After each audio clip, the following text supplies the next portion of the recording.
नमस्कार, मनी गुरु की इस खास पेशकश में आप सभी का स्वागत है। मैं हूं स्वाति रायना।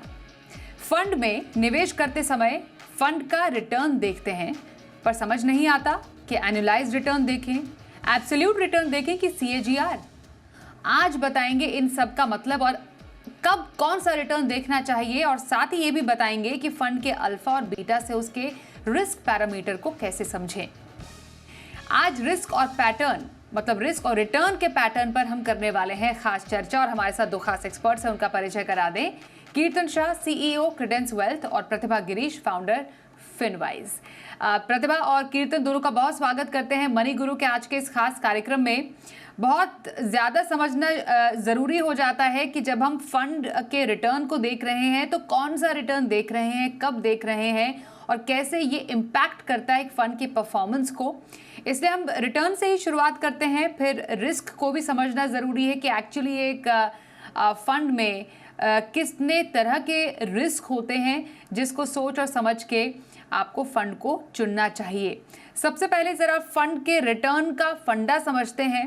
कीर्तन, जब भी हम एक फंड को दूसरे फंड से उसकी तुलना करते हैं, हम उनके रिटर्न देखते हैं। कई बार एनुअलाइज्ड रिटर्न मेंशन होता है, कई बार एब्सोल्यूट रिटर्न मेंशन होता है, कई बार सीएजीआर मेंशन होता है। तो एक निवेशक के लिए भी काफ़ी ज़्यादा कंफ्यूजिंग हो जाता है कि आखिरकार ये अलग अलग तरह के रिटर्न है क्या एक फंड के, और इनसे पता क्या चलता है। ज़रा बताइए, ये रिटर्न जो है वो अलग अलग तरीके के क्यों होते हैं फंड में? स्वाति जी, आई थिंक बड़ा इंटरेस्टिंग क्वेश्चन है, क्योंकि ये समझना इन्वेस्टर्स के लिए बहुत ज़रूरी है, क्योंकि वो टिपिकली पिछले 3 साल का रिटर्न देखकर निवेश कर लेते हैं, पर उनको रिटर्न के अंदर कौन से अलग अलग टाइप के रिटर्न्स हैं उनमें बाइफरकेशन नहीं समझता। जैसे इन जनरल किसी भी म्यूचुअल फंड स्टेटमेंट में उन्हें दो तरीके के रिटर्न्स दिखेंगे। एक होगा एब्सोल्यूट रिटर्न और दूसरा होगा सीएजीआर या एक्सआईआरआर। अब एब्सोल्यूट रिटर्न का मतलब है आपको जितना टोटल रिटर्न मिला है आपके इन्वेस्टमेंट पर, और एक्सआईआरआर का मतलब है आपको एनुअलाइज रिटर्न कितना मिला है। थोड़ा सा और विस्तार में समझाता हूँ। मान लीजिए अगर आपने एक 8% की फिक्स डिपॉजिट की है 1 साल के लिए, तो अगर आप 6th मंथ पे देखेंगे तो आपका एब्सोल्यूट रिटर्न होगा 4%, क्योंकि वो 4% आपको मिल चुका है। पर आपका एनुअलाइज रिटर्न या एक्सआईआरआर 8% दिखाएगा, क्योंकि वो अज्यूम करता है कि अगर 6 महीनों में 4% मिला है तो अगले 6 महीनों में दूसरा 4, यानी आपको 8% रिटर्न मिलेगा। तो X I R R typically आपको पूरे साल का रिटर्न दिखाता है, ये प्रोजेक्ट करके कि पिछले 6 महीनों में जितना रिटर्न हुआ था वो अगर कंटिन्यू करेगा तो आगे वाले 6 महीनों में आपको कितना रिटर्न मिलेगा। तो साल का रिटर्न 8%, पर एब्सोल्यूट रिटर्न आपको वही नंबर दिखाता है जो आपको मिल चुका है। राइट। अब अगर आपका निवेश 1 साल से कम समय के लिए हुआ है तो आपको एब्सोल्यूट रिटर्न देखना चाहिए, और 1 साल से ज्यादा के लिए आपका निवेश अगर हुआ है तो आपको एक्सआईआरआर रिटर्न देखना चाहिए। ये दो चीज अगर आप समझ ले अच्छे से, तो आप दो प्रोडक्ट्स के बीच में सही तरीके का कंपैरिजन कर पाएंगे। एब्सोल्यूट रिटर्न तब देखें जब आपका इन्वेस्टमेंट 1 साल से नीचे का है, और 1 साल से ऊपर का अगर इन्वेस्टमेंट हो चुका है तो उसे एक्सआईआरआर के बेसिस पे कंपेयर कीजिए। ओके, तो एब्सोल्यूट रिटर्न कब देखना है, एनुअलाइज रिटर्न कब देखना है, ये हमने समझा। लेकिन जब एक निवेशक, प्रतिभा, जब एक निवेशक किसी एक फंड के बारे में जानकारी जुटा रहे होते हैं, क्या उनके लिए ये सब जानकारी हासिल करना क्या इतना आसान होता है? कैसे पता चल पाए कि वो एक एब्सोल्यूट रिटर्न देख रहे हैं over the period of time, कैसे उसको देखें? एनुअलाइज रिटर्न को कैसे रीड करना ज़रूरी है? हमने एक टाइम फ्रेम, टाइम पैटर्न तो समझ लिया कीर्तन से, लेकिन कई बार ये कंफ्यूजिंग भी हो जाता है कि ये जानकारी मिलेगी कहाँ से, और क्या एब्सोल्यूट रिटर्न को एब्सोल्यूट रिटर्न से ही कंपेयर करना सही रहता है, और एनुअलाइज रिटर्न को एनुअलाइज रिटर्न, दूसरे फंड के एनुअलाइज रिटर्न से ही कंपेयर करना सही रहता है? नॉर्मली जब कस्टमर्स इन्वेस्ट करते हैं उनको रिपोर्ट्स आता है कि उनका परफॉर्मेंस कैसा है, उन्होंने जो फंड्स चुने हैं या पोर्टफोलियो है उसका परफॉर्मेंस कैसा है, उसमें दोनों रिटर्न्स बताया जाता है, एब्सोल्यूट भी और एनुअलाइज्ड भी। जैसे कीर्तन ने बहुत अच्छी तरह से समझाया कि लेस देन 1 ईयर आप एब्सोल्यूट देखो, मोर देन 1 ईयर आप XIR देखो। लेकिन अगर कोई इन्वेस्ट करने के लिए रिसर्च कर रहे हैं, तो अगर आप नॉर्मल जो कोई भी रिसर्च वेबसाइट में जाओगे, आप वैल्यू रिसर्च हो कि एडवाइजर कोच, बहुत सारे ऐसे वेबसाइट्स हैं, वहां पे आपको एनुअलाइज्ड ही बताएंगे, एब्सोल्यूट नहीं बताएंगे। एब्सोल्यूट का ये समझना बहुत जरूरी है कि एब्सोल्यूट रिटर्न सिर्फ इतना देखता है कि आपने कितने पैसे डाले और आपको कितना रिटर्न मिला। ये नहीं देखता है कि कितना टाइम के लिए मिला। मान लीजिए आपने जस्ट एक हाउस के एग्जांपल से मैं बताती हूँ, अगर आपने 20 लाख का कोई घर लिया है और कुछ साल बाद आपने 1.4 करोड़ में बेच दिया, देखने में तो बड़ा अच्छा लगता है, 7 टाइम्स हो गया, ये तो बहुत बढ़िया रिजल्ट्स होगा कि बहुत अच्छा रिटर्न आया होगा।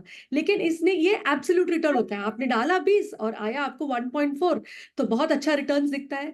लेकिन अगर आप उसको एनुअलाइज करोगे, और एनुअलाइज करने के लिए आपको ये जानना जरूरी है कि कितने वक्त के लिए आपने वो हाउस को रखा और कितने साल बाद आपने बेचा।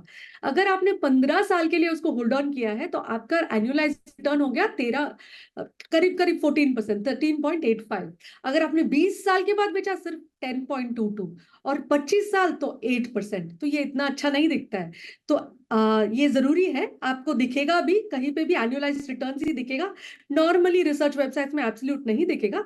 और आपको देखना भी है annualise returns, because absolute can be misleading, कि आपको लेके 25 साल बाद रिटर्न नहीं देखना है, आपको एनुअली कितना मिल रहा है ये देखना जरूरी है।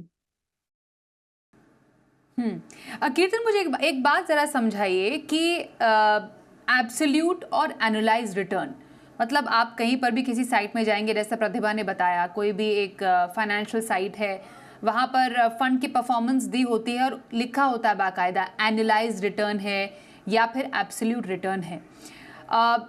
एक टाइम पे तो आप एक ही टाइप का रिटर्न देख पाते हैं, एब्सोल्यूट देख पाएंगे या फिर एनुअलाइज देख पाएंगे किसी फंड का। लेकिन डिफरेंस कितना होता है? जैसे आपने कहा कि एक टाइम फ्रेम पर भी डिपेंड करता है, 1 साल से कम का आपको निवेश का परफॉर्मेंस देखना है तो एब्सोल्यूट रिटर्न देखना बेटर रहता है। 1 साल से ऊपर अगर आप निवेश का सटीक परफॉर्मेंस देखना चाहते हैं किसी फंड का, तो एनुअलाइज बेटर रहता है। पर एक एब्सोल्यूट और एनुअलाइज रिटर्न के बीच का डिफरेंस कितना रहता है? क्या ये बहुत ज्यादा वाइड होता है डिफरेंस एक ही फंड में? बहुत ज्यादा वाइड हो सकता है। एक एग्जांपल देता हूँ आपको। मान लीजिए आपने आज निवेश किया और 3 महीनों में उस फंड ने आपको 10% रिटर्न दे दिया, तो आपका एब्सोल्यूट रिटर्न तो 10% दिखेगा क्योंकि आपको 10% मिला है। पर अगर इसे मैं अगर एनुअलाइज कर दूं सिंपल रखने के लिए, एक क्वार्टर में अगर आपको 10% मिला है, साल में 4 क्वार्टर है, तो आपका रिटर्न 30-40% दिखेगा XIRR में। तो वो बड़ा इरेशनल डेटा पॉइंट है, क्योंकि XIRR कैलकुलेट करते वक्त ये अज्यूम करेगा कि एक क्वार्टर में अगर आपको 10% मिला है तो हर क्वार्टर में 10-10% मिलेगा और साल के एंड में 40% हो जाएगा। तो इसीलिए जब आप एक साल के नीचे का रिटर्न देखते हैं, एब्सोल्यूट रिटर्न देखना इसलिए जरूरी है क्योंकि जैसे ही आपने निवेश किया उसके बाद या तो इन्वेस्टमेंट बड़ी तेजी से गिर गया या इन्वेस्टमेंट बड़ी तेजी से ऊपर चला गया, तो उसी को वो मल्टीप्लाई करके, उसी को एनुअलाइज करके आपको XIR में बहुत बड़ा नंबर दिखेगा जो शायद रियलिस्टिक नहीं है। ये जरूरी नहीं है कि एक क्वार्टर में अगर आपने 10% बना लिया है तो अगले 3 क्वार्टर में भी 10-10% बनकर पूरे साल का 40% बनेगा। पर XIRR आपको 40% दिखाएगा, ये अज्यूम करके कि क्योंकि आपने एक क्वार्टर में 10 बनाया, आगे वाले 3 क्वार्टर में भी 10-10 बनाओगे तो एनुअलाइज 40 हो जाएगा। तो डिफरेंस बहुत ज्यादा होता है। इसीलिए साल के नीचे का निवेश है तो एब्सोल्यूट देखे, साल के ऊपर का निवेश है तो XIRR देखे। ओके, तो ये समझना बेहद ज़रूरी है। और क्या ये डिफ़र कर सकता है प्रतिभा? क्योंकि डेफिनेटली लोगों के मन में सवाल उठ सकते हैं कि क्या ये फंड टू फंड पे भी डिफ़र कर सकता है? क्या हम यहाँ पर सिर्फ एक इक्विटी फंड की बात कर रहे हैं? क्या डेट में कुछ अलग तरीके का मैकेनिज्म होता है रिटर्न का? वहाँ पर जो रिटर्न मापने का जो तरीका है वो डिफरेंट है as compare to equity funds? Return मापने का तरीका तो सेम ही होगा एब्सोल्यूट और CAGR या XIRR में।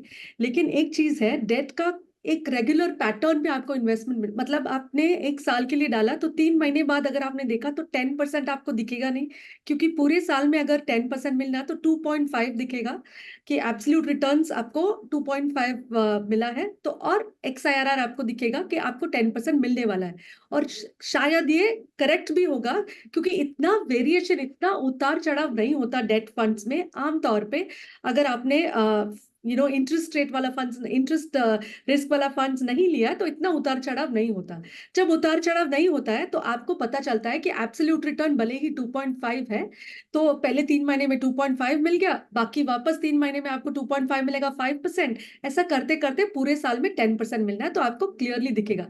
लेकिन ये बात इक्विटी में अलग है, क्योंकि बहुत ज्यादा उतार चढ़ाव है। हो सकता है फर्स्ट 3 मंथ्स में, मान लीजिए अभी तो पॉजिटिव रिटर्न्स का जमाना, नेगेटिव भी है, -10% रिटर्न है, और किसी कस्टमर को रिपोर्ट आया कि आपका एब्सोल्यूट रिटर्न -10 है और आपका XIRR -40 है, तो बहुत डरावनी चीज होती है ना।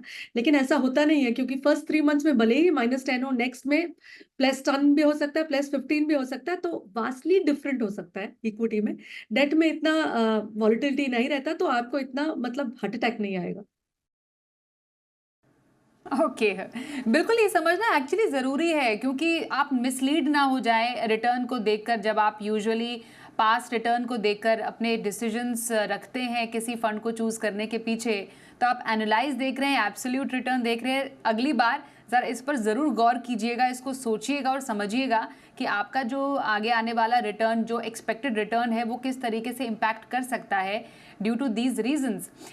रिस्क की तरफ आते हैं कीर्तन। इन्वेस्टमेंट में तो वैसे बहुत तरीके के रिस्क होते हैं। आपके एक फंड से जुड़ा हुआ रिस्क है, एक पोर्टफोलियो से जुड़ा हुआ रिस्क होता है, एक खुद निवेशक से जुड़ा हुआ रिस्क होता है। पर रिस्क को मापने के कुछ पैमाने हैं जिसको समझना बेहद ज़रूरी है। पहले ज़रा नटशल में बताइए, रिस्क को समझने का तरीका क्या है एक म्यूचुअल फंड में?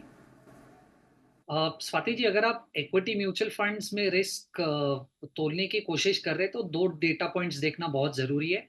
और इन 2 डेटा पॉइंट्स की इसलिए मैं बात कर रहा हूँ क्योंकि ये फैक्ट शीट्स और बहुत सारी फ्री वेबसाइट्स पे काफ़ी इजीली अवेलेबल है। सबसे पहला तो आपका डेटा पॉइंट है, आपको बीटा देखना पड़ेगा। बीटा को मार्केट रिस्क कहा जाता है। इसे अगर मैं सिंप्लीफाई कर दूं तो किसी भी इंडेक्स का बीटा 1 होता है। ओके, अगर मान लीजिए आपके फंड में भी आपका बीटा 1 है, तो इसका अजम्पशन ये है कि आपके फंड का रिस्क आपके इंडेक्स के समान है, इसलिए आपकी रिटर्न एक्सपेक्टेशन इंडेक्स के जितनी ही होनी चाहिए। पर अगर मान लीजिए आपके फंड में बीटा 2 है, तो इसका मतलब ये है कि अगर इंडेक्स का बीटा 1 है और आपके फंड का बीटा 2 है, तो आप इंडेक्स से दुगना रिस्क ले रहे हैं। और अगर आपके फंड में बीटा 0.5 है, इसका मतलब है कि आपका फंड इंडेक्स से आधा रिस्क ले रहा है। तो अब ये तो बड़ा नॉर्मल अंडरस्टैंडिंग है कि आप जितना ज्यादा रिस्क लेंगे उतना ज्यादा आपका रिटर्न एक्सपेक्टेशन होना चाहिए। इसीलिए 1 से ऊपर अगर आपको बीटा दिखे आपके फंड में, तो आपका फंड इंडेक्स से ज्यादा रिस्क ले रहा है, तो उससे ज्यादा रिटर्न एक्सपेक्टेशन रखिए।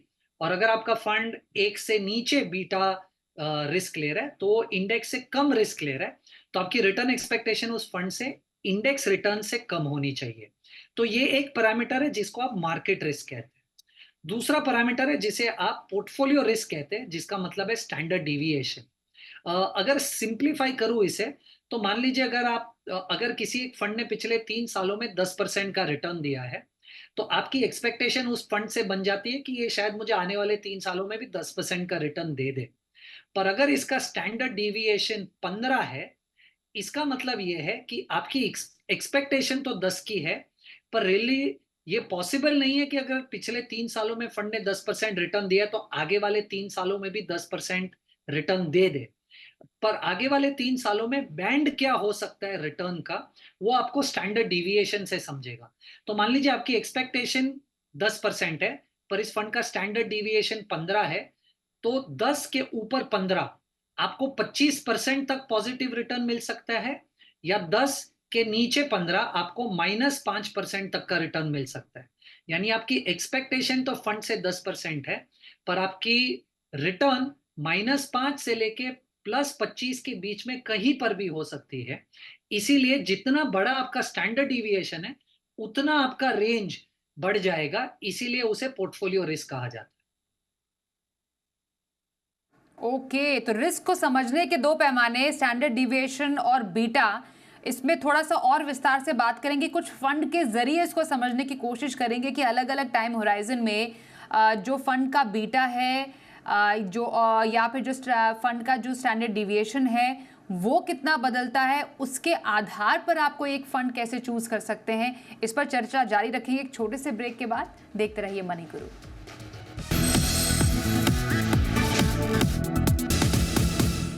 शो में आज हम फंड के रिस्क और रिटर्न का पैटर्न समझ रहे हैं। हमारे साथ कीर्तन शाह है और प्रतिभा गिरीश से चल रही है खास चर्चा।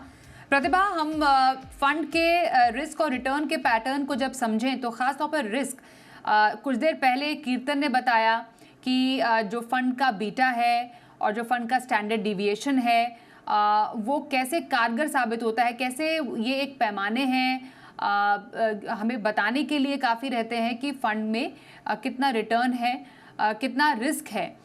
मुझे अगर आप कुछ फंड्स के ज़रिए ज़रा समझा पाएँ अलग अलग होराइजन में या कैटेगरी के थ्रू, जिससे एक व्यूअर को समझ में आए कि आखिरकार जो ये बीटा या स्टैंडर्ड डिविएशन है वो किस तरीके से वेरी कर सकता है।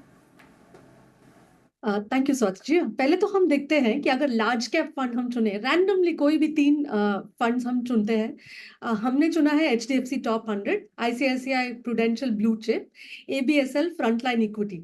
अब ये 3 फंड्स का, क्योंकि हमने सिर्फ अभी बीटा का बात किया तो हम बीटा की बात करते हैं। तो इन 3 फंड का मार्केट रिस्क क्या है ये चेक करना था हमें डिफरेंट टाइम होराइजन्स में, मतलब 3 साल के टाइम पीरियड में क्या इनका बीटा रहा है। अगर आप देखेंगे तो HDFC टॉप 100 का जो बीटा 3 साल के लिए है 0.95 है, मतलब मार्केट से कम रिस्क लिया है। और ICICI प्रूडेंशियल ने 0.87 मतलब उससे भी कम रिस्क लिया है, और ABSL फ्रंटलाइन इक्विटी ने 0.92 लिया है। तीनों ही फंड ने बेंचमार्क से कम रिस्क लिया है।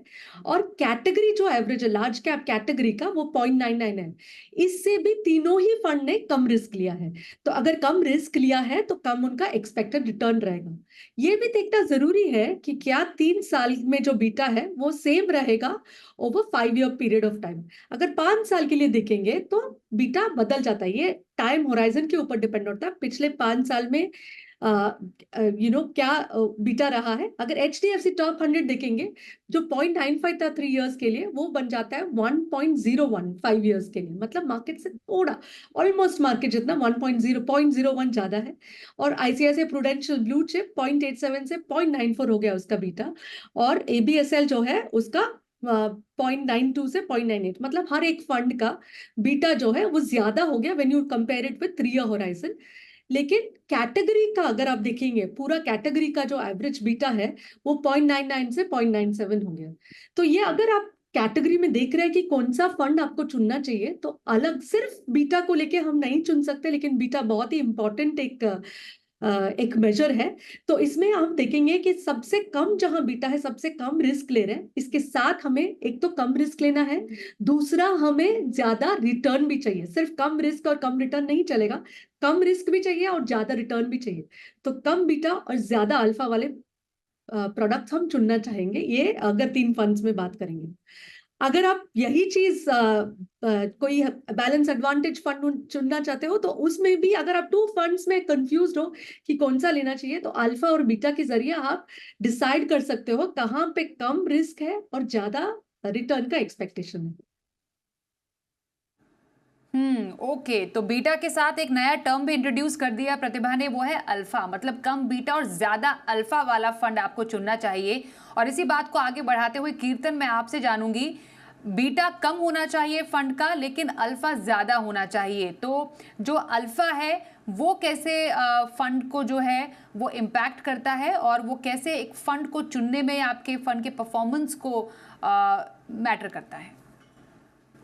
आई थिंक ये single most important data point है। मुझे ऐसा लग रहा है कि अगर एक रिटेल इन्वेस्टर फंड की परफॉर्मेंस और कंसिस्टेंसी को मेजर करना चाहता है, देखिए जैसे जब मैं बीटा समझा रहा था, मैंने कहा था कि इंडेक्स का बीटा 1 होता है और आपके फंड का बीटा 1 है, तो आप इंडेक्स जितना ही रिस्क ले रहे हो तो आप इंडेक्स जितना ही रिटर्न एक्सपेक्ट करोगे। पर अगर आपके फंड का बीटा 2 है, आप इंडेक्स से ज्यादा रिस्क ले रहे हो तो आपको ज्यादा रिटर्न चाहिए। और इंडेक्स से कम बीटा अगर आपका है स्कीम का 0.5, तो आपको इंडेक्स से कम रिटर्न मिलेगा, फिर भी चलेगा क्योंकि आप रिस्क कम ले रहे हो। अगर आप ये 3 डेटा पॉइंट्स को ध्यान में रखिए तो 3 फंड्स से कंपेयर करके मैं आपको समझाऊंगा कि ये अल्फा कैसे यूजफुल है। मान लीजिए फंड ए, फंड बी, फंड सी तीनों ने 12-12% रिटर्न एक्चुअल में दिया है। ओके, और इंडेक्स का भी रिटर्न 12% है, यानी इंडेक्स ने 12 दिया है, तीनों स्कीम्स ने 12% रिटर्न दिया है। पर स्कीम ए का बीटा 1 है, तो क्योंकि स्कीम ए का बीटा 1 है, उसने इंडेक्स जितना ही रिस्क लिया हुआ है, तो आपकी रिटर्न एक्सपेक्टेशन इंडेक्स जितनी ही थी, जो कि 12% है, तो आपके स्कीम का अल्फा हो जाएगा 0, क्योंकि आपने रिस्क इंडेक्स जितना लिया था, तो आपका रिटर्न भी इंडेक्स जितना ही होगा। पर अगर आप फंड बी देखें, आपके फंड ने 2 यूनिट बीटा रिस्क लिया था। इसका मतलब आपकी रिटर्न एक्सपेक्टेशन इंडेक्स से ज्यादा होनी चाहिए, क्योंकि आपने इंडेक्स से ज्यादा रिस्क लिया था। अब वो कुछ कैलकुलेशन करके वो मिनिमम रिटर्न एक्सपेक्टेशन आई 19%। 19% का सिंपल मतलब ये है, क्योंकि आपका फंड 2 यूनिट बीटा रिस्क ले रहा है, आपकी रिटर्न एक्सपेक्टेशन इंडेक्स से ज्यादा है। इंडेक्स अगर 12 दे रहा है, तो आपको 19 चाहिए। अब अगर 19 के सामने आपके फंड ने 12% रिटर्न दिया है, तो आपका अल्फा होगा -7।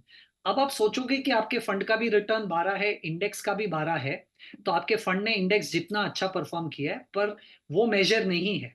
आपके फंड ने इंडेक्स से दुगना रिस्क लिया है, इसीलिए आपसे रिटर्न एक्सपेक्टेशन थी 19, पर आपने सिर्फ 12 किया है, तो आपके फंड का अल्फा होगा -7।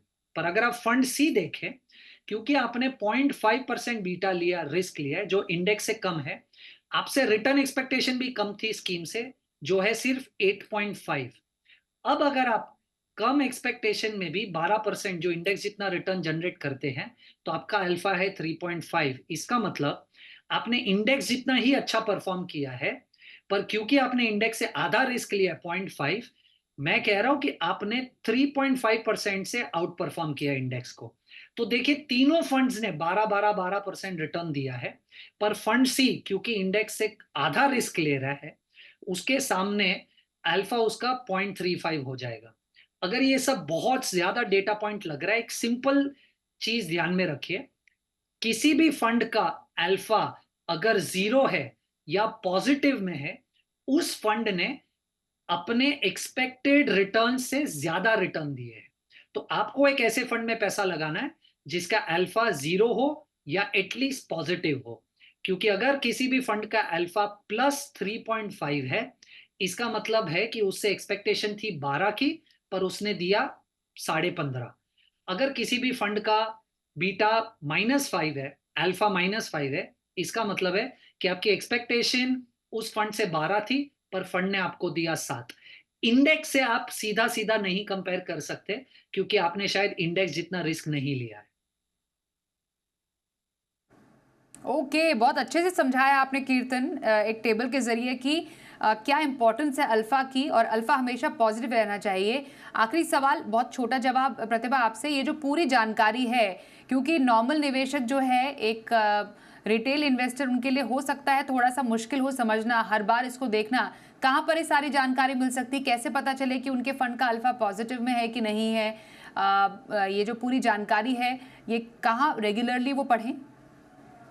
मनी कंट्रोल में मिल सकता है, मॉर्निंग स्टार में मिल सकता है, कहीं पे भी अगर आप रिस्क एनालिसिस करोगे, कोई भी फंड आपको लेना है, जैसे आपको लेना है एडलवाइस बैलेंस एडवांटेज, तो आप risk analysis of Edelweiss balance advantage type करोगे, तो आपको मिल जाएगा उसका बीटा।